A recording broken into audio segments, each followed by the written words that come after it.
Good morning. It's a real pleasure to have you here this morning. My name is Kristine Greenaway, and I am working in the publications part of the communications unit, and it is my great pleasure to be able to moderate the session this morning.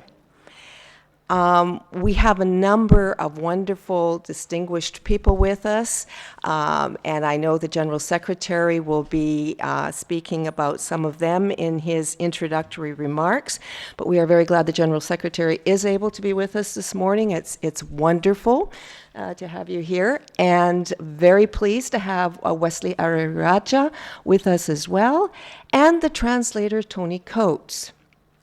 So these are I will give you more information about each of them as they're about to speak, but I do also want to recognize that the book's authors are also here with us and will be part of the question and answer session this morning.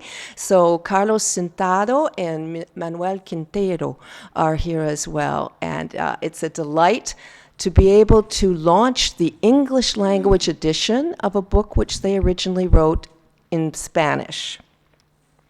So let me just give you a quick idea of the program, and then we'll pass over the microphone immediately to the General Secretary. I want to say that we begin with the General Secretary's remarks.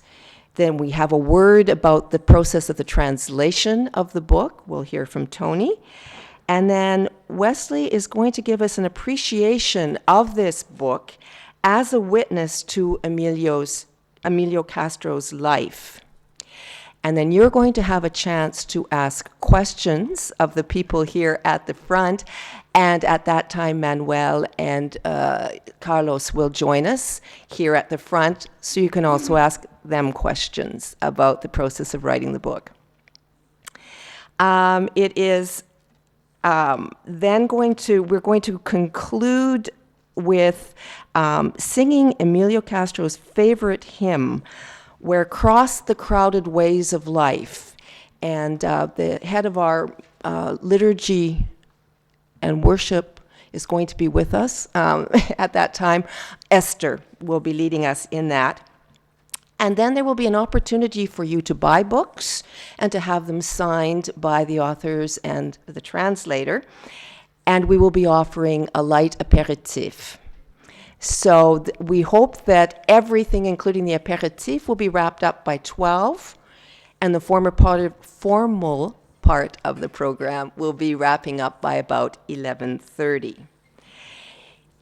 You will notice in the entranceway that there is a book table there, and there are some books that you were invited to take away with you for free. We're in the process of getting ready to reconstruct this property, and part of that involves removing some of the excess stock of books. And so I think you'll find some interesting titles there. Please do take them away. I think I've covered everything that I need to cover at this point, and it's my great pleasure now to invite the General Secretary to welcome us all formally.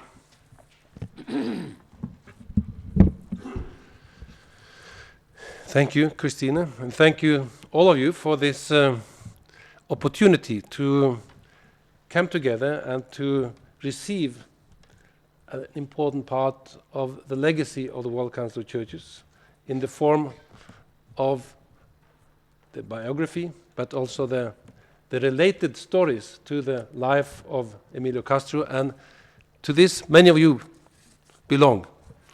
Many of you have been working closely with him. Many of you are even closely related. We have here the daughter, Ruth, and also the daughter-in-law, Margarita.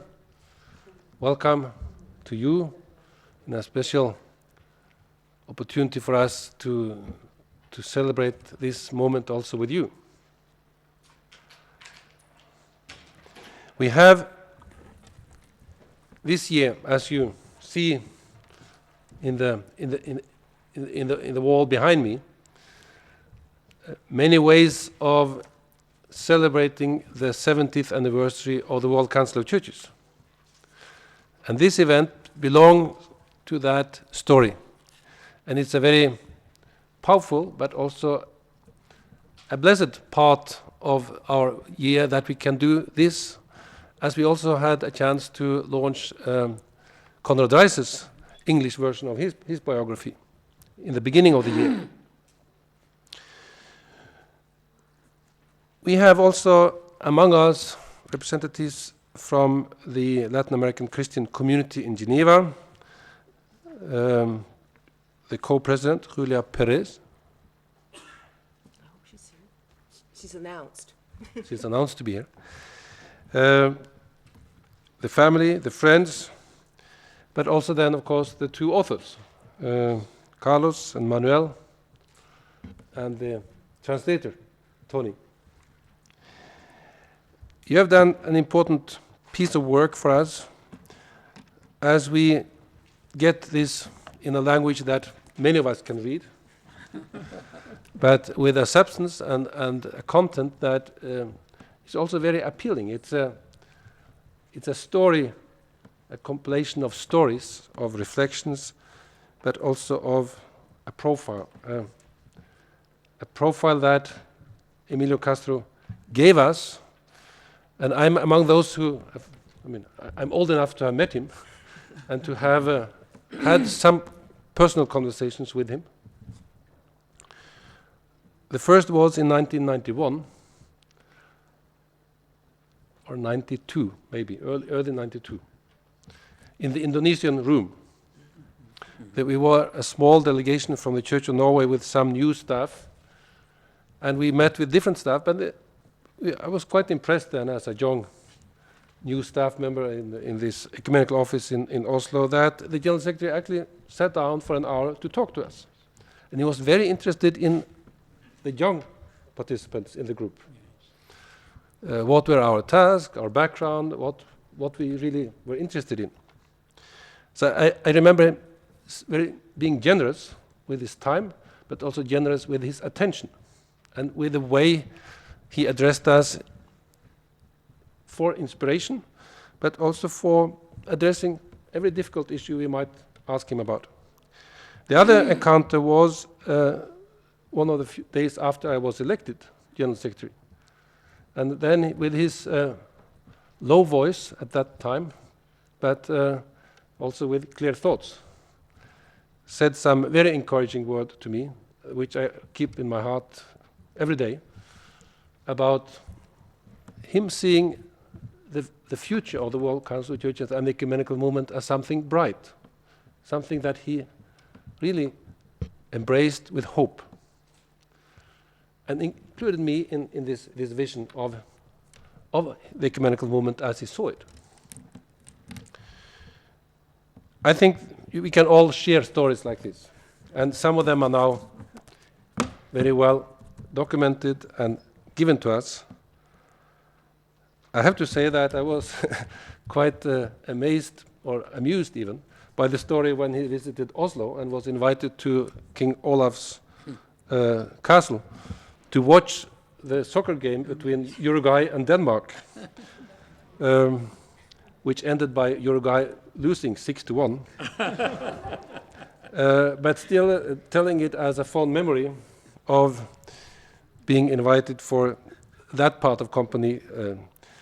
I have to say I've never been invited to the castle to watch soccer, and I probably will not be either, but I think both of them could enjoy the moment. I'm sure they could. We have in this moment also an opportunity to hear more, to share more, also in our conversation. But I would say particularly also to have a moment of giving thanks to Emilio for his strong contribution to the World Council of Churches, to what I find quite often in my work, also today.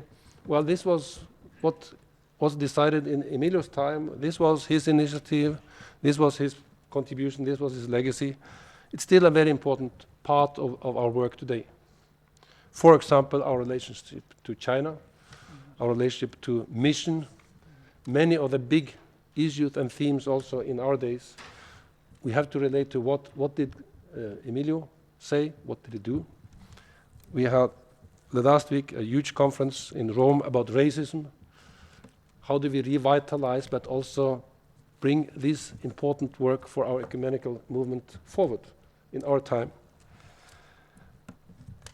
But we also give thanks to God for his life, for his contribution, and this is a way to celebrate it. Thank you. Thank you very much. Thank you very much for those welcoming comments. It's wonderful to launch this book in the context of the 70th anniversary. It's one of a series of books that we are producing this year, and I want to recognize that Yorgo's here and has had a lot to do with the 70th anniversary celebrations, and that Marianne Edgerston is here, who has been heading the publishing initiative of these books this year. So it's been very much a group effort to get this wonderful testimony to the life of this vibrant man before us. And one of the key people that's been involved in that is Tony Coates, who took on the daunting task of taking very alive Spanish language storytelling and bringing it equally alive into English. And so I invite Tony, who I should say is an ordained minister of the United Reformed Church in the United Kingdom and a longtime translator and interpreter for the World Council of Churches. I would like to invite Tony to say a few words. Thank you, Kristine.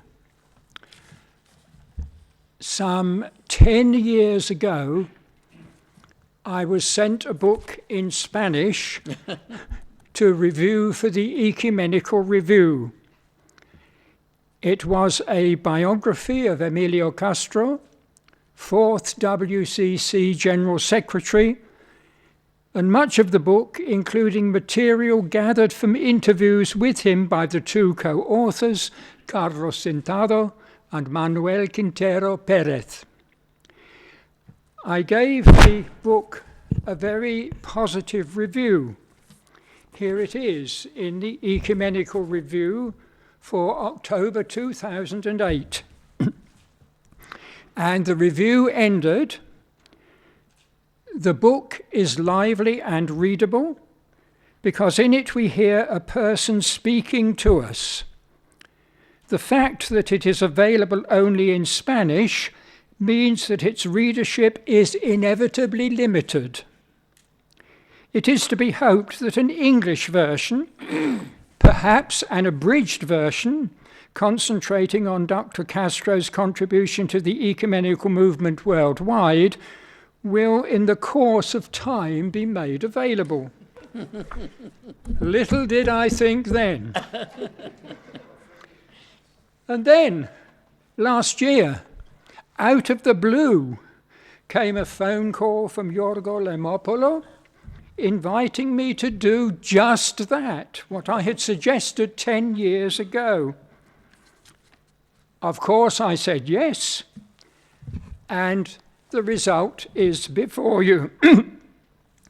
It is a handsome publication, and I am proud to be associated with it. One or two things. The translation made me relive some moments I had been part of as an interpreter. There was Emilio's acceptance speech to the Central Committee after they had appointed him General Secretary. I was up there in one of the booths. And Emilio, in his acceptance speech as General Secretary, began with the words, "Los baúles eran preparados." The trunks had been packed for his return to Latin America. How on earth did I remember that rather rare word in Spanish, baúl, trunk? And then there was that milestone Central Committee in Buenos Aires in 1985 after the return of democratic government. And I'm grateful for the reminders of those moments and of many others. I am grateful to Carlos and Manuel, first of all, for writing the book in the first place, as we all are, I'm sure. and then supplying me with a second copy of the book because I had lost the one I had reviewed. I'm grateful to them for their guidance on what was needed and did not need to be translated, and also for finding the original English of some material not otherwise available. Emilio's interview in One World in 1984, and the Jean Stromberg interviews. I'm grateful to Kristine and the communications staff for steering the process and for arranging this morning, and to all of you for coming. But my thanks above all are to Emilio himself. I can still remember how he dropped in on my farewell tea party in 1985, typical of his care for individual members of the staff. I was always an admirer of his, but after the translation, am even more so now. Thank you. Thank you.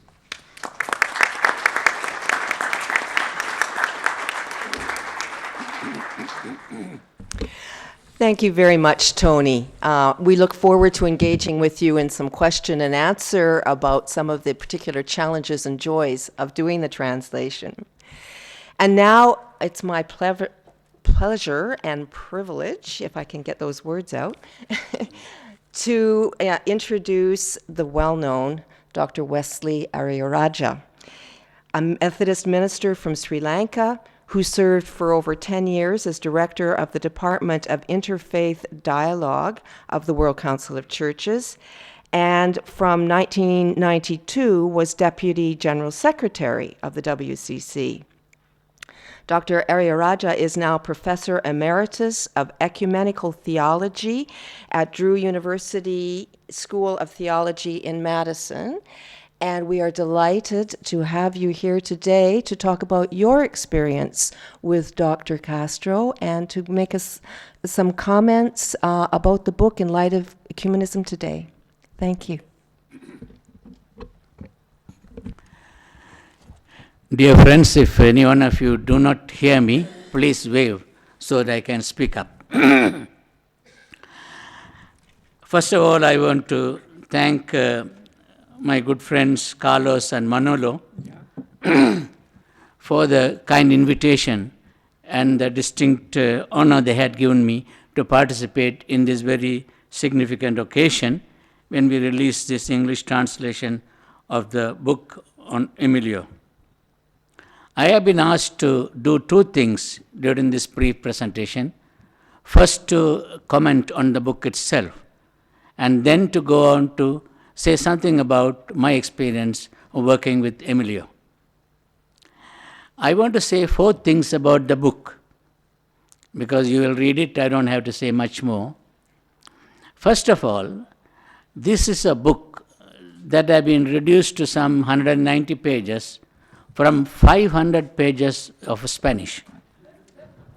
So what has happened is that they have left out most of Emilio's early interactions in Latin America, his ecumenical contribution, and the enormous indebtedness ecumenical movement in Latin America has for the work he has done. So what we have here is an abridged version of the original, and especially concentrating on his international global ecumenism. Now, about the translation. I think a translation is good. When you begin to read, you think that you are reading it in the original. And when I read this book, I thought this was written originally in English. Therefore, I want to first of all thank Tony, with whom I had worked so long here, for the wonderful translation that he has done, so that it becomes extremely simple, readable, and enjoyable book. And it is not always the case that a book like this becomes very readable and enjoyable. So first, thanks to him. Secondly, we owe great thanks to Carlos and Manolo for the amount of effort they have put into bringing out this book, the extent of the research that they have done, the documents that they have read, and the stories they have followed up.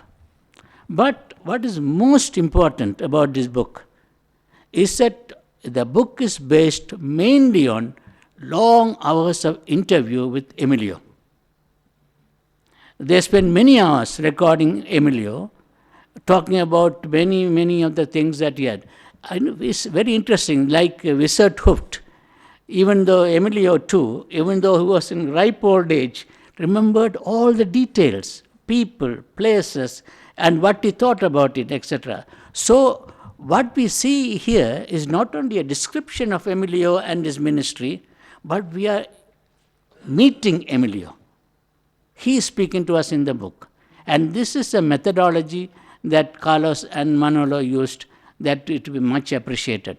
Therefore, he shines through the book. And that is a very important thing that we have to remember. In the book, the authors say that history is not only what happened, but how it is remembered. So now we have not only what happened, how Emilio remembers them after all these years, and how he analyzes some of the experiences that he have had and what are the events that had taken place. Therefore, that is a very second important aspect of this book. Thirdly, while giving the story of Emilio, they have weaved this into some of the major events and themes of the World Council of Churches and the missionary movement during this period. The Salvation Today conference in Bangkok, the Your Kingdom Come conference in Melbourne. So we go through Bangkok, Melbourne, San Antonio, and the Nairobi Assembly, Vancouver Assembly, Canberra Assembly, JPIC Convocation. All these important events and the major themes that have taken place here have been weaved into the story. So it is also a gentle walk through the history of the ecumenical movement and the missionary movement, and some of the major developments that have taken place over these 70 years. So that is a third very important part of this book. And perhaps the most interesting part is what Emilio also would have enjoyed reading, is some of his personal meetings with people. Emilio was a people's person. He was primarily a pastor. He loved meeting people. And he may be an emperor or a king or a president or a man on the street, or it's all the same to Emilio. He was very daring. He had a disarming smile to get over any problem, and therefore he was ever ready to meet people. So we have a very fascinating account of his meeting with Pope John Paul II, the lunch that we had with him and the conversations that we had, and his assessment of what is the nature of the relationship that we have between the World Council of Churches and the Roman Catholic Church.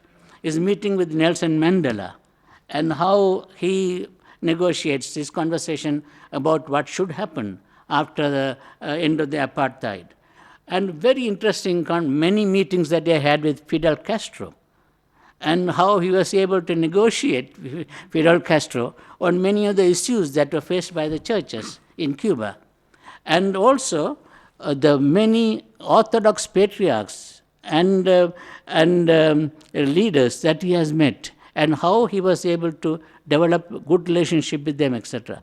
Therefore, we have here not only an account of his life, but also some of the personal conversations. It's a whole section. And also Emilio's reflections on some of the knotty issues in the World Council of Churches. One of the problems for a long time had been our relationship with Eastern Europe before the fall of the Soviet Union. The World Council of Churches was under severe criticism of the way that we related to them. And Emilio goes through reflections on it. How about the Jewish-Christian relations in the context of the Palestinian problem? So some of the knotty problems of the World Council of Churches faced in his history, he is able to speak and reflect on them, and they are and on human rights and questions like that. So much for the book. And I hope I have said enough for you to want to buy a book as soon as this is finished. Now some thoughts about Emilio. I want to first say something about myself with you, if you don't mind. During these 70 years, we have had 7 general secretaries. I had only seen the imposing figure of the second general secretary, Carson Blake, at the Nairobi Assembly. I never met him, I have never talked to him. Current General Secretary Olav was elected when I was in teaching in the United States. Therefore, I have not had very good knowledge of him, but we had a number of interesting informal conversations during the time that I have come back here after retirement. But all the other General Secretaries I have known personally and for a long time. Dr. Fykse Tveit came to Jaffna, my church, when I was a pastor there, at the invitation of D.T. Niles, and gave 5 lectures to the great church gathering on the Holy Spirit. And I was his interpreter into Tamil. So every morning we will sit down together, Fykse Tveit and myself, go through what we are going to say, and especially look at all the biblical passages he want to use. That finished in 15-20 minutes. Then he will talk to me about the church in Sri Lanka, about leaders, etc. And we came to know each other very well. When I came back here, I was in walking distance. I was living in walking distance from his home. And every month we had an ecumenical memory group in his house, organized by our famous librarian Hans van der Wendt. And he had trouble with me, Fykse Tveit, because he didn't like the way I was pushing interfaith dialogue, and especially the whole question of wider ecumenism. And once in Bosse, he confronted me and said, the idea of wider ecumenism is a danger to the ecumenical movement, Christian ecumenical movement. So we knew each other, and we did not also cross swords with each other. Philip Potter hired me in 1981, and I worked with him for the rest of his ministry here. And Emilio Castro and I worked both when he was at CWME and later as General Secretary. Sam Kobia and I were colleagues and friends over a long period of time when he was the URM General Secretary, URM Director, and I was the Director of the Interfaith Dialogue Program. Konrad Reiser is the one I had known longest, because I was in the Faith and Order Commission, I was Vice Moderator, when Konrad was the program staff of the Faith and Order. Then I was in the council when he was a Unit 2 Director, when he was a Deputy General Secretary. Then when he became General Secretary, he invited me to become his Deputy General Secretary. Therefore, I had known him very well. Why am I saying this? Because Emilio is perhaps the most different kind of General Secretary than any General Secretary they have known. For 2 reasons. First of all, he was the first General Secretary from Latin America. He was thoroughgoing Spanish Latin American. Emilio spoke many languages, French, German, Italian, Portuguese, etc. We spoke all the languages in Spanish. And it is because of him that we have a new English word called Spanglish. Because that is how he spoke. And he brought 6 different aspects into his ministry here at the World Council of Churches. His parents were Roman Catholic, and he and his brothers and sisters were baptized in the Roman Catholic Church. And he underwent Roman Catholic catechism and had his first communion. Later on, when he was a teenager, he became a Methodist, because almost by accident he became a Methodist. But some of us know that if you had gone through a Roman Catholic catechism, you may leave the Roman Catholic Church, but the Roman Catholic Church doesn't leave you.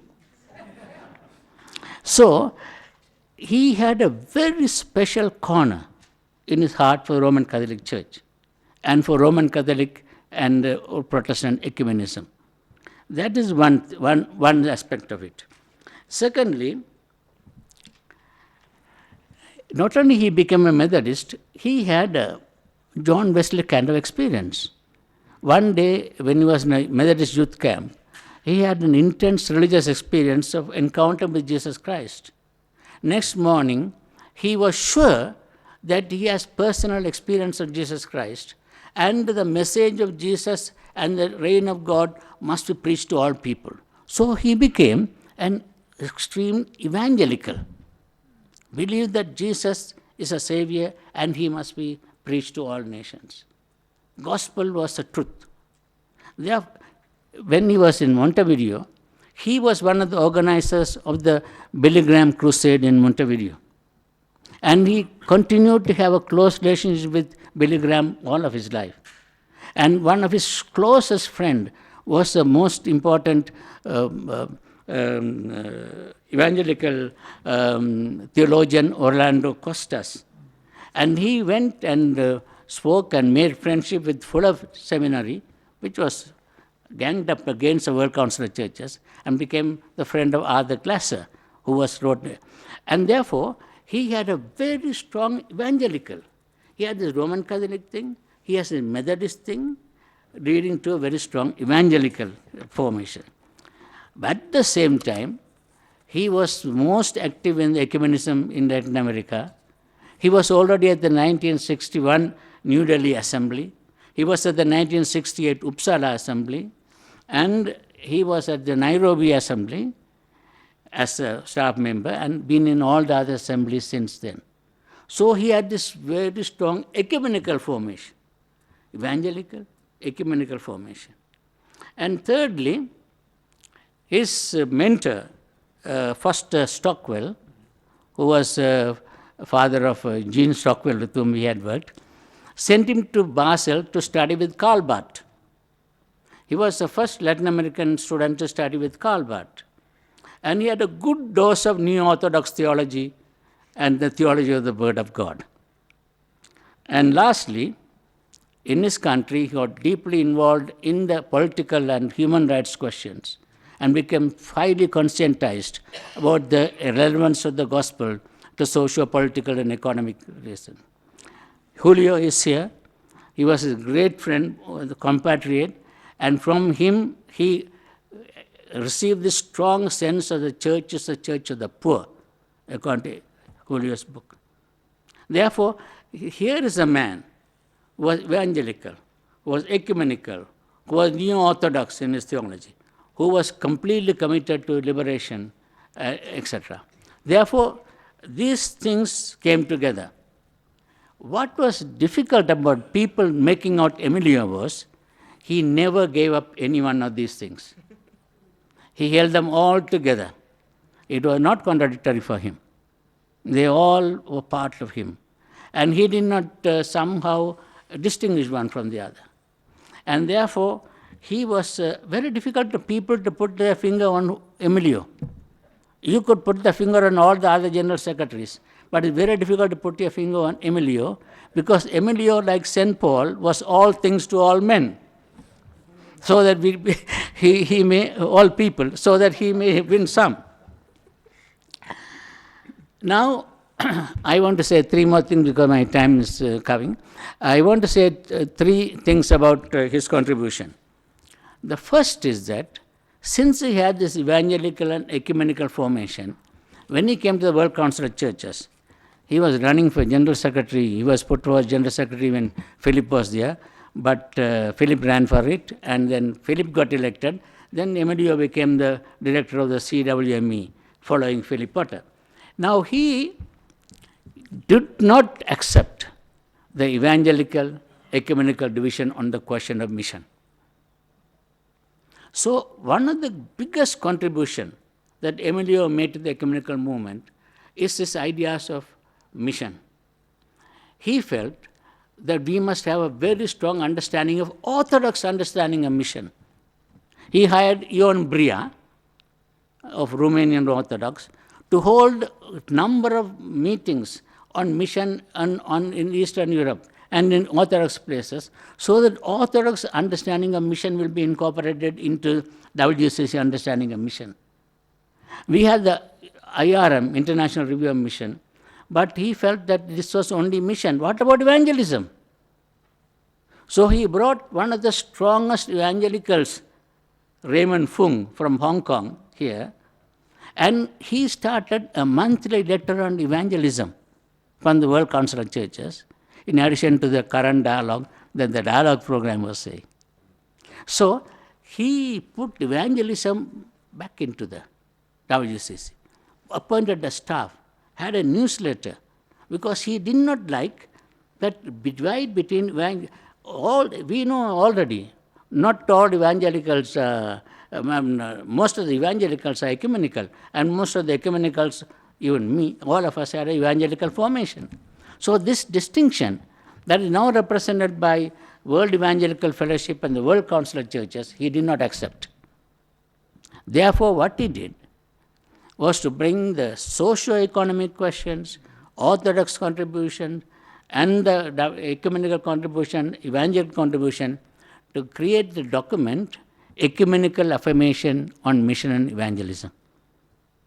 This is a landmark document on mission. And both Gene Stromberg, who was at the time at the editor of IRM, and his personal secretary, personal assistant when he was general secretary, and Jacques Mathieu, who is here with us, say that this is an abiding legacy of Emilio. This is the biggest contribution Emilio made to the World Council of Churches, for it to have a comprehensive understanding, a truly multi-confessional understanding of what mission.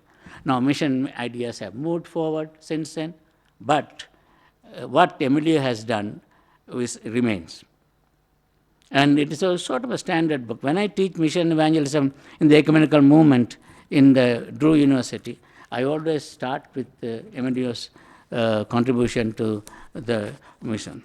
And then I briefly say one more point and I would stop.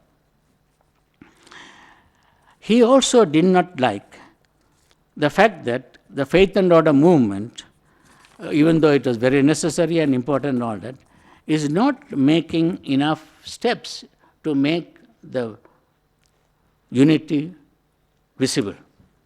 He was realistic enough to know that the Roman Catholic Church and the Orthodox Church and the Protestant churches and the evangelical churches will not be able to come together during his lifetime, and maybe very difficult. They have become cultures as well as confessions. But he felt that still the unity must be visible. And for him, one of the possibilities was to have Eucharistic hospitality. We as Christians committed to Christ cannot be divided at the table. So we may have so many other differences, but can we at least have Eucharistic hospitality? Now, this is not a very easy thing, but he never gave this up. Even when he was speaking to the Orthodox Synod in Moscow, he had the courage to say that at least at the Central Committee meetings, the Orthodox churches must consider how do we celebrate the Eucharist. When he had lunch with Pope John Paul II, he said that Eucharistic hospitality is something that he has to do. And he was so persuasive. Pope said, I'll look into this, and that's the way he got out of it. He knew that it was not going to happen. But he did not give up. Throughout, he challenged on this question. I remember SCG meeting. During the time, Gorbachev and... Can I have 5 more minutes? 2. When Gorbachev and Emilio and Reagan were meeting, we had a SCG meeting as to what he should tell them when they were inviting the NGOs to go to meet them. What should I go and tell him? So one of the staff members said, you must say, for the sake of the world peace, they must get together, as they must go. Then Emilio becomes red. And some of us who know him, gets very angry. Yes, I can tell Gorbachev and get together for the world peace. What can I say when they say, why don't you and Roman Catholics get together and share the bread for the world peace? What can I tell them? All of us fell silent.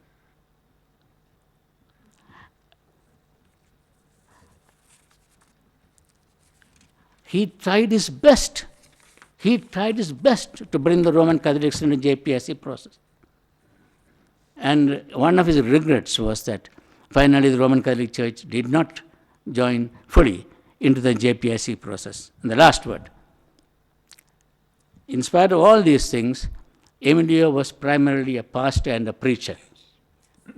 Supposing Emilio and Gladys go into a Methodist church to worship, and at the door the steward says, "We are so sorry, there's an emergency, the pastor is not here."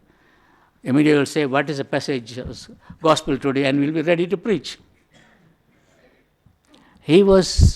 Preaching was his primary interest. He enjoyed preaching, passionately preached. Once I was in the here, and the very big occasion, I forget which, Emilio was the preacher.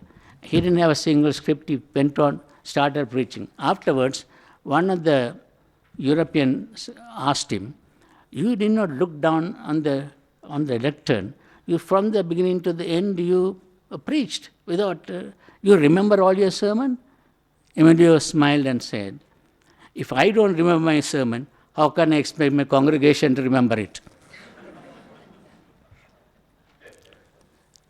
I think the subtitle of the book, Legacy of Passionate Ecumenism, is an apt description. He was passionate about everything, whether it's preaching or ecumenism or evangelism, passion. It is that passion that can keep the ecumenical movement going forward. Thank you.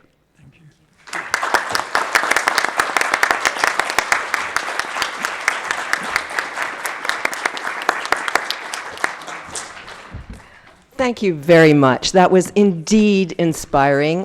Really enjoyed listening and learned a lot, and I'm sure we all did, so thank you very much. I would like to invite Carlos and Manuel now to come up and join us for a question and answer session. And as they come up, let me just remind you things that you probably already know about them. Carlos is from Argentina. He's an ordained minister of the Methodist Church and worked for the WCC for more than 20 years. He holds a doctorate from Drew University. We're surrounded by Drew here. Manuel Quintero Pérez is an elder of the Reformed Presbyterian Church of Cuba, and he has served the World Student Christian Federation, the Latin American Council of Churches, and the WCC in a variety of different ways. Two distinguished ecumenists with long experience, and we're very pleased that you have made this book available to us coming out of your experience. We're going to have about 10-15 minutes of questions, then we're going to sing, and then we're going to engage with the book at the book table. But first of all, I would like people to have a chance to ask questions, and we do have microphone, I believe. Someone's going to circulate. Camille is going to circulate with the microphone in order for us to be able to ask some questions. But I wanted to just quickly ask each person one first question. You can be brief so that other people have a chance to ask their questions. But my first question to each of you, and I will start with Carlos, is how did you meet Emilio in the first place? What's your first memory of Emilio?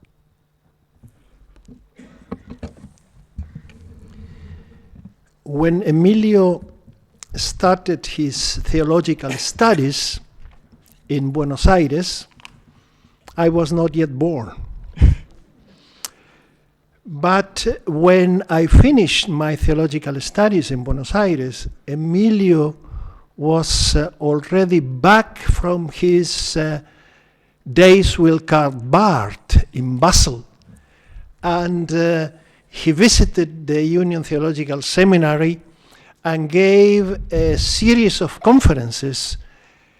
And that was the first time I met Emilio, well back in the late 60s.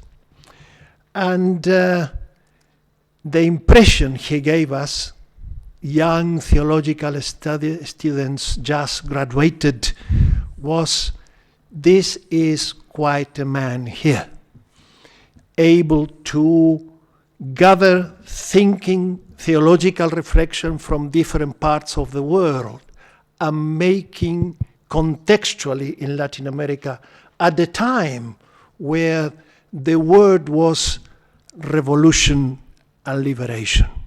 That was the first time I met Emilio. Thank you. I'm now going to turn to Manuel and ask you the same question. How did you first, or when did you first meet Well, I was 26 years old, and I was the delegate, youth delegate from my church to the Latin American Council of Churches Assembly in Huastepec. That was the first time I met Emilio Castro. And of course, at that time, we all knew a little bit about Emilio. He was at the end of the Latin American period.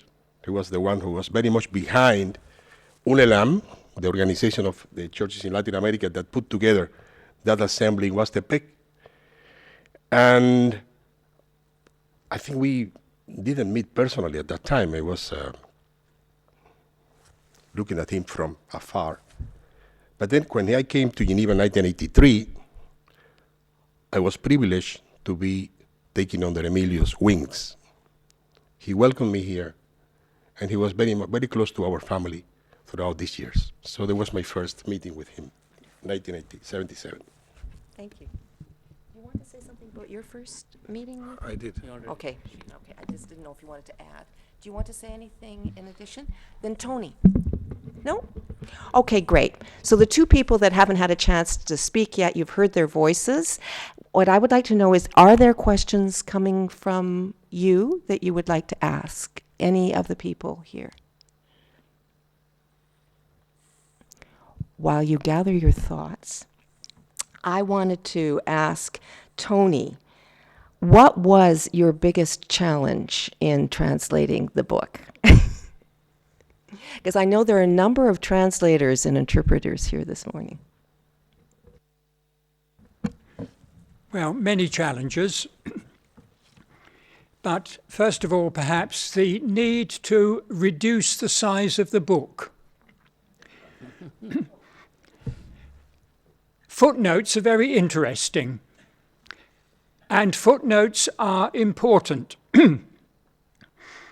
But sometimes in the original book, some of the footnotes, particularly those referring to Jacques Maté, were very long. And some of the footnotes were only really relevant to Latin Americans and Spanish speakers. So if the footnote was only relevant to Spanish speakers and Latin America, that footnote disappeared in the translation. But there were other footnotes, particularly the Jacques Maté ones, which had to be included. But they were too long really to be a footnote in this edition. So they were raised from footnote status to the main body of the text. And there they appear with simply an endnote at the end saying interview with. I think that was probably the greatest challenge of all, trying to keep the material down to a reasonable size. And I'm particularly grateful to Carlos and Manuel for helping me with that, and particularly grateful for their synopsis of the early chapters and also for their writing the final chapters, the final days too, because that was not part of the original book. Yeah. I think it's important to say that you will find here the first chapter is 10 pages long. And this is a summary of 200 pages, roughly. It meant a lot of work. What to say, what to keep that was significant in such a brief description of the first years of Emilio. And when I was listening to Wesley's speech, I was wondering if he has written the book read the book in Spanish, because he was taking all these significant elements from that first years before Emilio came to Geneva that are so important to know why Emilio was what he was. I mean, of course, we cannot have all here because of the editorial reasons, but to understand why Emilio became Emilio Castro, it's important to know he was born in Uruguay. Uruguay is such an important, different country in Latin America with a tradition of democracy and so on and so forth. Why he was from childhood exposed to such a multicultural environment with Jewish people, with foreign people. He was poor. Why he came from a very poor family, very humble. He has to share his bed with his brothers. And all these elements, I think, There is a saying about, I am myself and my circumstances. Emilio came because what he was because of this trajectory before. So I am happy that Wesley was able to highlight those elements in your presentation. Just two comments. The book did not only lost pages, but also weight. It lost 238 grams from the original to the English version. The original carries the prologue by José Míguez Bonino, former president of the World Council of Churches and a close friend of Emilio Castro. And for those interested in research and history, this was the last piece of work that José Míguez Bonino has ever written. So it has some historical value, the prologue to the Spanish edition. And I would like just to recount a very interesting encounter with Fidel Castro that we witnessed. The two Castros met together. Actually, Fidel came to the house where Emilio and as part of the delegation were living in Havana in Cuba. And after a rather long conversation between him and Fidel, they came out and we gathered together and shared some thinkings. And then they came the moment of exchanging gifts, that tradition in these encounters. And Fidel shared with us, with Susana, my wife here, a copy of the new legislation on families in Cuba, which was an avant-garde legislation. And then Emilio brought a very particular gift. After unwrapping it very difficult, it was a stick, a wooden stick that came from Ghana. And at the handle of the stick, it was an egg. And that called the attention of Fidel Castro. And the other Castro, Emilio, said, I will tell you what it means. The egg in the handle means power. If you let it drop, the egg will break. The power will be broken. But if you hold too tight to it, it will also break. So that was more than a subliminal message to Fidel Castro. It was a direct comment on what it means to hold power in the political world or at any other realm.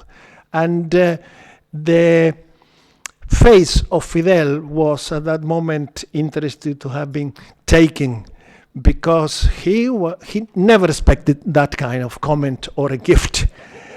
And indeed, he received the message that Emilio was trying to push forward through the gifts. We have written this book as a recovery of the historical memory. And when we talk about that, it comes always to my mind Paul Ricoeur's book, or La Mémoire, l'Histoire et l'Oubli, which is a remarkable written about the importance of the memories, in plural, to recover the history and the danger of the oblivion that could happen in history. Thank you very much. Would you like to say anything in conclusion? I think we should continue our personal reflections, but also sharing in this spirit. This is exactly what you are saying. sharing the memories, make us wiser, but also make us more whole. Thank you. Thank you very much. Thank you for the comments that each of you have made this morning. No one was ready with a question right away in this moment, but you will have a chance to meet with the authors and with the translator and with Dr. Ariarajah over an apéro. And so I think that would be the best time to continue our conversation. At this point, I would like to invite Esther forward. I saw you come in.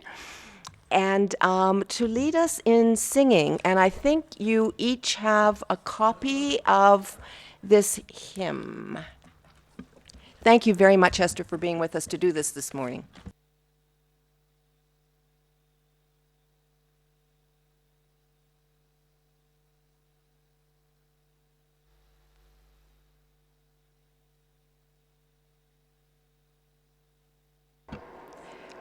Verse 1, 2, and 6.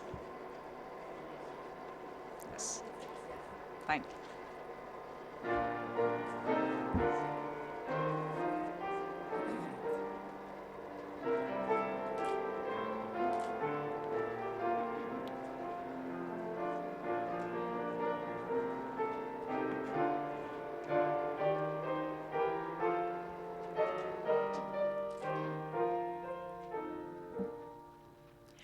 Where cross the crowded ways of life, where round the cries of race and glad, above the noise of selfish strife, we hear your voice, O Son of Man. In haunts of wretchedness and need, on shadow threshold dark with fears, from paths where hide the lures of greed, we catch the vision of your tears, till all the world shall learn.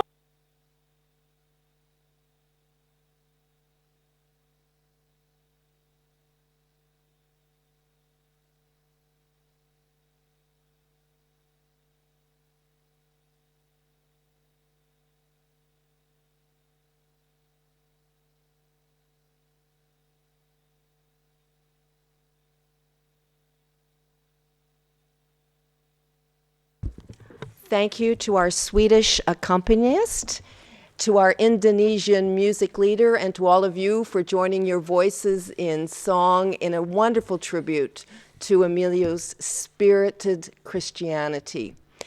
Now, I would like to invite you to please come, if you would like, to the table there and to have a copy of the book signed.